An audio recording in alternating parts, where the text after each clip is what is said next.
تین بنیادی قسم کے صبر ہیں. الصبر علی الطاعہ، اطاعت پر صبر کرنا. حکم ہے روزہ رکھو، روزہ رکھنا ہے، چاہے پیاس سے حلق میں کانٹے پڑ رہے ہوں، مئی اور جون کا روزہ ہو. یہ جو ہے صبر علی الطاعہ ہے، اطاعت پر اللہ کا حکم ہے. آپ کہیں گئے ہوئے سوات کا آغان، صبح کا وقت ہے اور آپ کو وضو کرنی ہے، پانی موجود ہے لیکن یخ ہے، ہاتھ لگانے سے بھی انسان خوف کھاتا، اتنا یخ. لیکن جب پانی ہے تو وضو تو کرنا ہوگا، صبر کرنا پڑے گا. یہ صبر علی الطاعہ کی ایک مثال ہے کہ اطاعت جو ہے اس کے لیے صبر کرنا، جھیلنا، اس کی سختی کو برداشت کرنا، اس میں جو تکلیف ہو اس کو جھیلنا. اللہ یہ کہ انسان بیمار ہو اور اندیشہ ہو کہ اتنے ٹھنڈے پانی کے استعمال کرنے سے جان جانے کا اندیشہ ہو، وہ بات دوسری ہو جائے. لیکن ایک آدمی صحت مند ہے، کوئی ایسا عذر نہیں ہے، کوئی بیماری نہیں ہے، تو اسے بہرحال وضو کرنا پڑے گا. اس لیے کہ وضو جو تیمم کی شرط ہے کہ پانی موجود نہ ہو، وہ شرط یہاں پوری نہیں ہے، پانی تو اویلیبل ہے. تو صبر علی الطاعہ، اطاعت پر صبر کرنا، تمام احکام جو ہے شریعت کا ان پر عمل کرنا جو ہے. اب صبح کا وقت ہے، ابھی آپ کو بڑی بسا اوقات ہوتا ہے، آپ کا بھی تجربہ ہوگا، کوئی مریض ساری رات کراہتا رہا ہو، فجر کے قریب آ کر کوئی سکون سا ہو جاتا، سو جاتا ہے. یہ بڑی ٹھنڈی جو ہے وہ نیند ہوتی ہے صبح کی. اسی لیے اقبال کو جواب شکوہ میں جو اللہ تعالیٰ نے فرمایا تھا، کس قدر تم پہ گراں صبح کی بیداری ہے، ہم سے کب پیار ہے، ہاں نیند تمہیں پیاری ہے، صبح کا اٹھنا تو تم پر بہت بھاری. یہ صبر علی الطاعہ، صبر علی الطاعہ ہوگا کہ کچھ بھی ہے، بہرحال فجر کا وقت ہو گیا ہے، اٹھنا ہے، لازماً اٹھنا ہے. یہ ٹھنڈی ٹھنڈی جو ہوا چلی ہے، سخت گرمی کا موسم ہو، حبس میں رات گزری ہو، صبح کے وقت کوئی نسیم سحری تھوڑی سی چلے گی اور ایسی لوریاں دے گی، ایسی تھپکیاں دے گی کہ آدمی جو ہے وہ چاہے گا کہ بس میں اب آرام کروں، سو جاؤں. اٹھنا ہے، نماز کا وقت ہے، نماز فرض ہے. تو الصبر علی الطاعہ. دوسرا صبر ہے الصبر عن المعصیہ، معصیت سے رک جانا، صبر کرنا. کوئی لذت ہے کام و دہن کی لیکن ہے ممنوع، غلط ہے، حرام شے ہے، لہذا رکنا ہے. یہ ہے صبر عن المعصیہ. وہ ہے صبر علی الاطاعہ، اور یہاں آئے گا عن الصبر عن المعصیہ، معصیت سے اپنے آپ کو روکنا، بچانا. ٹیمپٹیشنز کتنی بھی ہوں، کتنا بھی جو ہے اس کے لیے آپ کے نفس کی طرف سے تقاضا ہو رہا ہو، کتنا ہی اندر سے وہ جذبہ ابھر رہا، روکنا، تھامنا، بند لگا دینا آگے.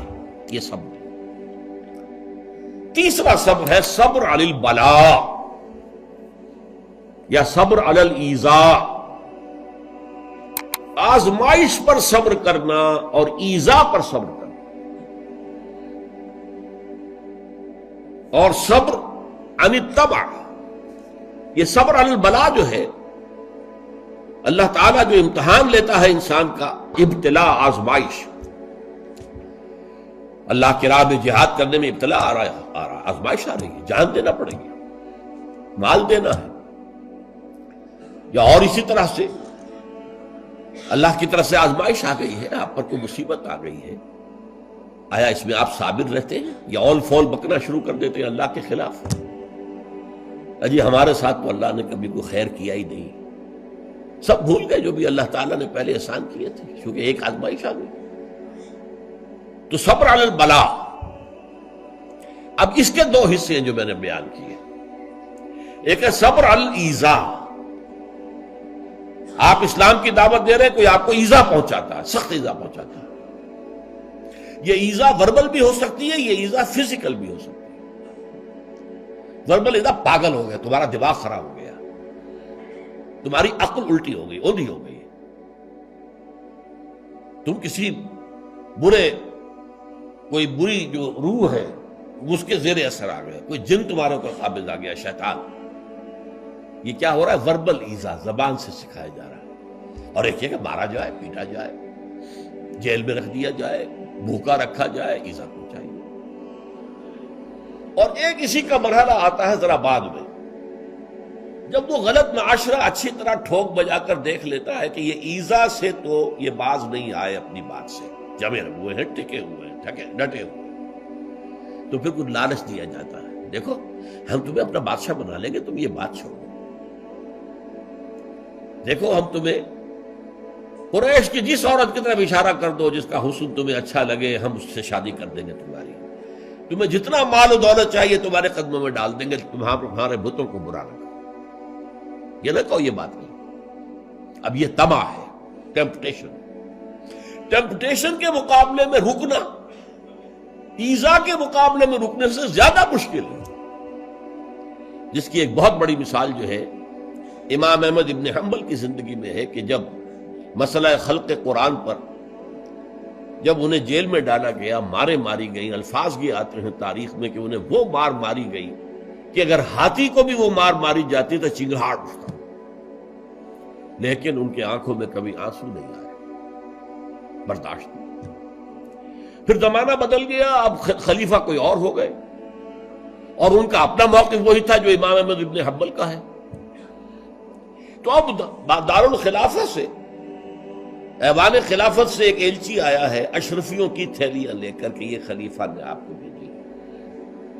اس پر حضرت امام احمد بن حنبل رو پڑے، اے اللہ میں اس آزمائش کا اہل نہیں، یہ آزمائش سختر ہے اس مار سے کہ مجھے جیل کے اندر پڑ رہی تھی، اس سے رکنا بہت مشکل ہے۔